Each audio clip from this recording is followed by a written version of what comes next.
자, 오늘 첫 번째 순서는요.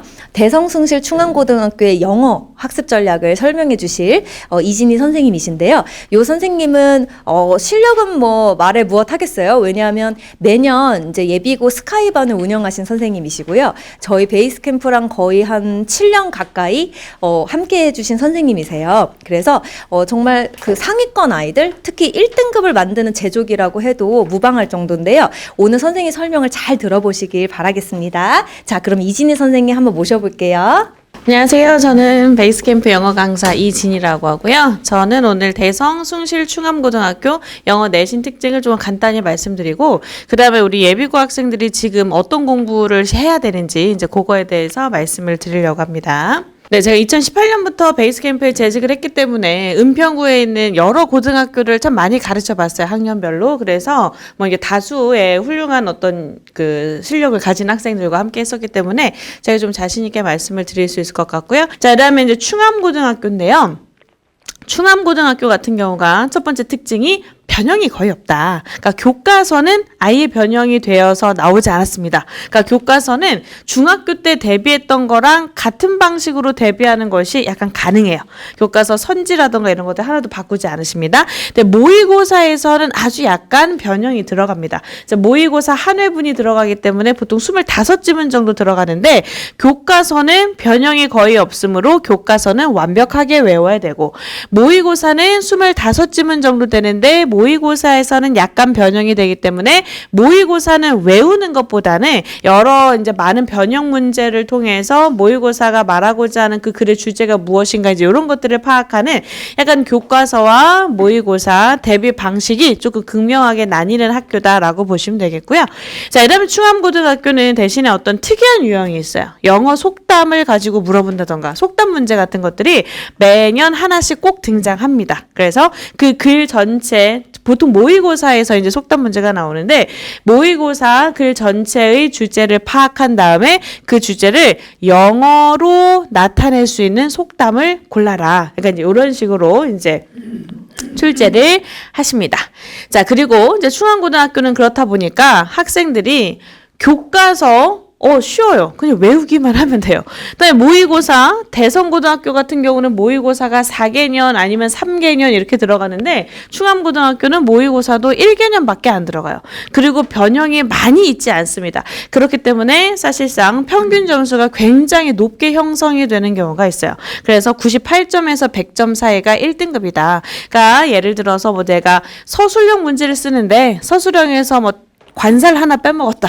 그러면 이제 부분 점수 뭐 2점 날아가고 3점 날아가고 그러면은 1등급을 받을 수 없는 학교다. 이렇게 보시면 될 것 같아요. 그렇죠? 그래서 대성고등학교 같은 경우는 시험 문제가 시험 범위가 굉장히 많고 외부 지문에 대한 부담감이 있고, 숭실고등학교 같은 경우는 굉장히 다양한 유형을 준비해야 되고 어휘장을 암기하는 것에 대한 부담감이 있고, 그다음에 충암고등학교에서는 하나라도 틀리면 안 된다. 내가 절대로 실수하면 안 된다라는 그런 부담감이 또 있을 수가 있습니다. 각 학교에서 추구하는 바가 조금 명확하게 갈리는 것 같아요. 자, 그러면 이제 제가 고등영어를 대비하는 자세라고 적어놨는데 지금 이 시기에 우리 그 학생들이 무엇을 대비했으면 좋겠는지, 제가 이제 고등학교에서 처음 이제 중학교에서 올라온 그 아이들을 갖다가 이제 매년 가르치다 보니까 이런 게 조금 너무 많이 아쉬워요. 그래서 제가 이제 적어본 것들이고요. 자, 첫 번째 어휘는요, 고등 단어장 2권을 3회독 이상 하는 것을 제가 추천드립니다. 네. 그래서 어떤 단어장이든 상관이 없어요. 무슨 주니어 뭐 이런 거 붙은 게 아니라 뭐 모의고사, 수능 뭐 이런 말이 책 겉표지에 써 있는 그런 고등 단어장 서로 다른 2권을 3회독 이상 하는 것을 추천드립니다. 근데 이제 아이들이 단어를 외울 때 항상 하는 말이, 선생님 제가 어제 60개를 외웠는데 오늘 다시 한번 보니까 10개도 기억이 안 납니다. 자꾸 까먹어요. 이제 이런 이야기를 가장 많이 하는데, 그런 아이들 같은 경우에는 보면 첫 번째 발음을 굉장히 안 안 외우고 단어를 외우는 친구들이 있어요.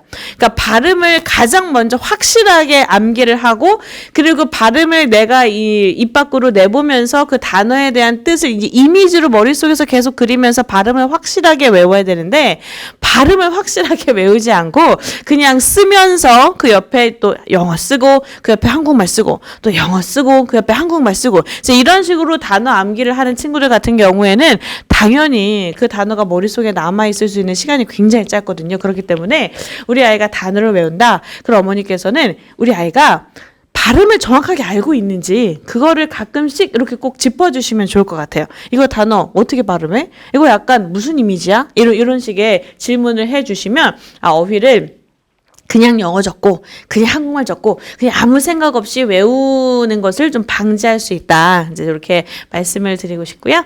자, 그다음에 두 번째 어법은요. 개념을 빠르게 학습을 한 후 문제풀이를 좀 많이 시켜주셨으면 좋겠어요. 그래서 개념을 빠르게 학습한다라는 것을 이제 여기 용어를 학습한다라는 것과 같은 말입니다. 그러니까 이제는 우리 중학교 3학년 학생들이 고등학교에 올라오기 전에 이제는 주어라는 게 뭔지 알아야 돼요. 아직도 부사랑 보어랑 분사 이런 것들을 헷갈리면 수업 시간에 혼돈이 옵니다.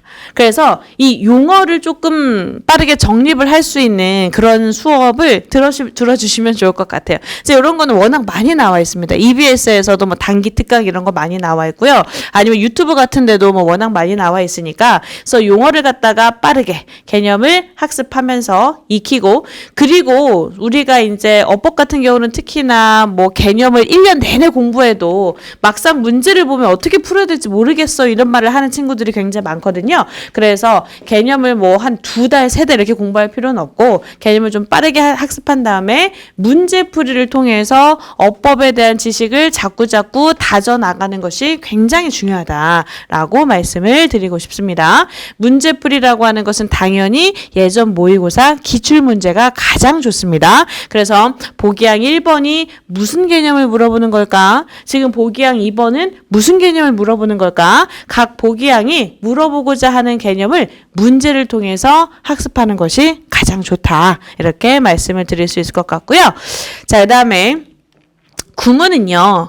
이거 제가 가장 강조하는 건데 제가 이제 예비고등학교 친구들을 처음 받으면 이제 저희 학원에서 나온 1350 워크북이라고 하는 게 있어요. 그래서 그 워크북을 저는 개인적으로 굉장히 많이 신경을 쓰고 많은 시간을 들여서 워크북 첨삭을 해주거든요. 그러니까 구문 제가 개인적으로 반드시 시간을 들여서 정확하게 해석하는 연습을 지금 이때 꼭 해주셔야 된다. 왜냐하면 이제 1학년만 맞춰도 시간이 없어요.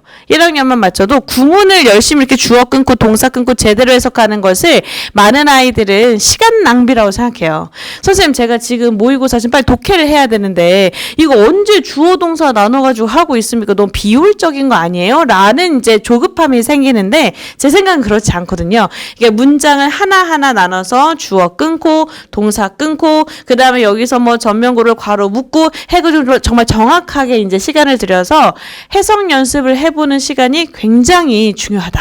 그래서 요거는 시중에 나와 있는 이제 저도 11월에 예비고등학교를 개강하면 저는 이제 천일문이라고 하는 교재를 사용해서 아이들에게 첨삭 지도를 할 예정인데 그 천일문 교재가 굉장히 좋습니다. 그래서 집에서 혼자 공부할 때에도 천일문이라고 하는 교재를 사용해서 이제 봐주시면 굉장히 좋을 것 같아요. 자, 그다음에 독해 부분인데요. 독해는 가장 궁극의 목표가 글 읽는 법을 터득하는 거거든요. 그래서 이 글 같은 경우에는 뭐 주장하는 글이다. 크게는 뭐 주장하는 글이다. 아니면 설명하는 글이다. 이 글 같은 경우에는 앞에 어떤 일반적인 사람들의 잘못된 믿음, 통념을 제시하고 그 뒤에 반박하는 글이다. 이런 식으로 약간 글 읽는 법을 터득하는 게 제일 중요하지만 이걸 갖다가 그냥 무작정 자 너는 이 독해를 공부하면서 글 읽는 법을 알아봐 이제 이렇게 할 수 없으니까 어떤 식으로 이제 저는 가르치고 있냐면 문장 간의 관계를 파악하는데 조금 집중해서 저는 수업을 하고 있거든요. 그래서 첫 번째 문장을 읽고 나서 첫 번째 문장이 하는 역할이 뭐야? 이거를 이제 아이들이 반드시 알 수 있어야 돼요. 첫 번째 문장은 글 전체의 소재를 알려주는 역할을 하고 있어.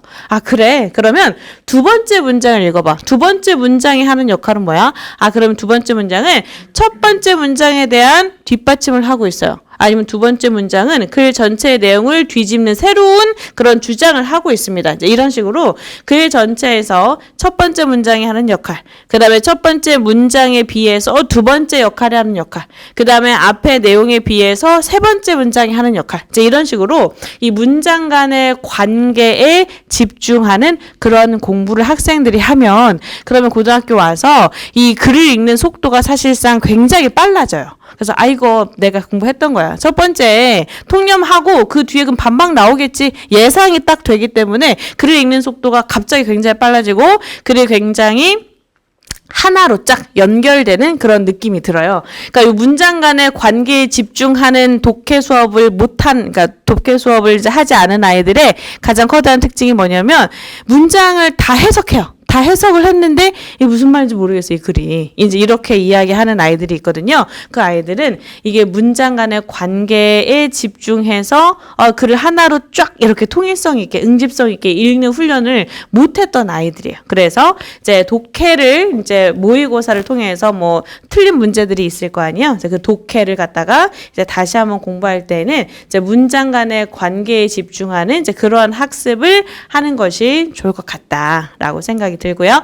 자, 그 다음에 이제 듣기는 만약에 고등학교 1학년 모의고사를 풀렸는데 듣기를 다 맞았다. 우리 애가 듣기를 다 맞았다. 그러면은 제 생각엔 딱히 지금 듣기를 하지 않아도 됩니다. 네, 듣기는 보통 아이들이 굉장히 쉽게 여기는 경향이 있어요. 그리고 이제 고등학교 1학년 때 듣기를 다 맞았는데 고등학교 2학년 가서 갑자기 듣기를 한 개씩 틀린다. 고등학교 2학년까지는 듣기를 다 맞았는데 수능에서 갑자기 듣기를 한 개 틀린다. 이런 경우는 거의 없거든요. 그렇기 때문에 이제 모의고사를 한번 봐보시고 그 모의고사에서 우리 애가 듣기를 한 2개, 3개를 틀린다. 그래서 이거 진짜 내가 엄마 졸아서 이거는 내가 못 들어가지고 틀린 거 이게 아니라 열심히 풀었는데 듣기를 2개, 3개 틀린다. 그런 친구들 같은 경우에는 이제 듣기를 방학 때 또 공부를 해야 되는데 한 2문제 정도, 하루 2문제 정도 전체 스크립트 쓰기를 하는 것이 제 생각에는 가장 좋습니다.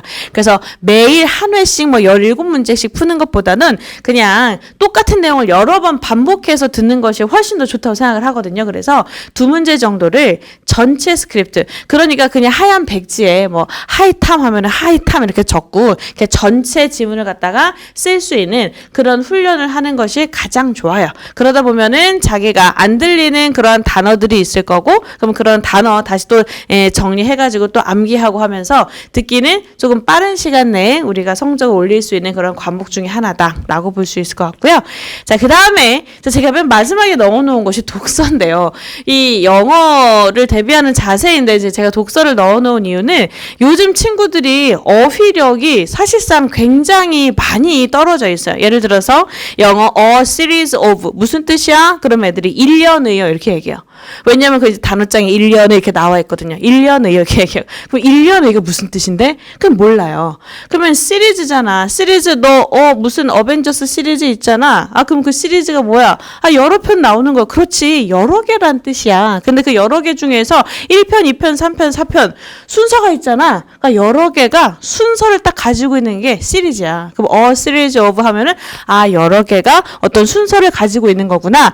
이것을 갖다가 한문으로 하면은 1년의 이런 뜻이구나. 이제 아이들이 이제 그제서야 알아들을 수 있는 이제 그런 경우가 있거든요. 그래서 이제 특히 어휘력을 우리가 조금 보강할 수 있는 그러한 독서를 조금 많이 해보는 게 도움이 되지 않을까. 근데 저 이 독서 같은 경우에는 저도 이제 어떤 이것이 딱 정답인 것 같습니다. 제가 생각하기에는 이것이 맞는 것 같습니다. 이렇게 추천드릴 수 있는 그러한 방법이라기보다는 제 독서 같은 경우에는 뭐 워낙에 이제 뭐 유튜브라던가 뭐 이런 것들을 보면 아니면 이제 저희 조금 있다가 국어 선생님 오시니까 국어 선생님께 여쭤보시면 조금 더 맞는 그러한 학습 방법을 아실 수 있을 것 같아요.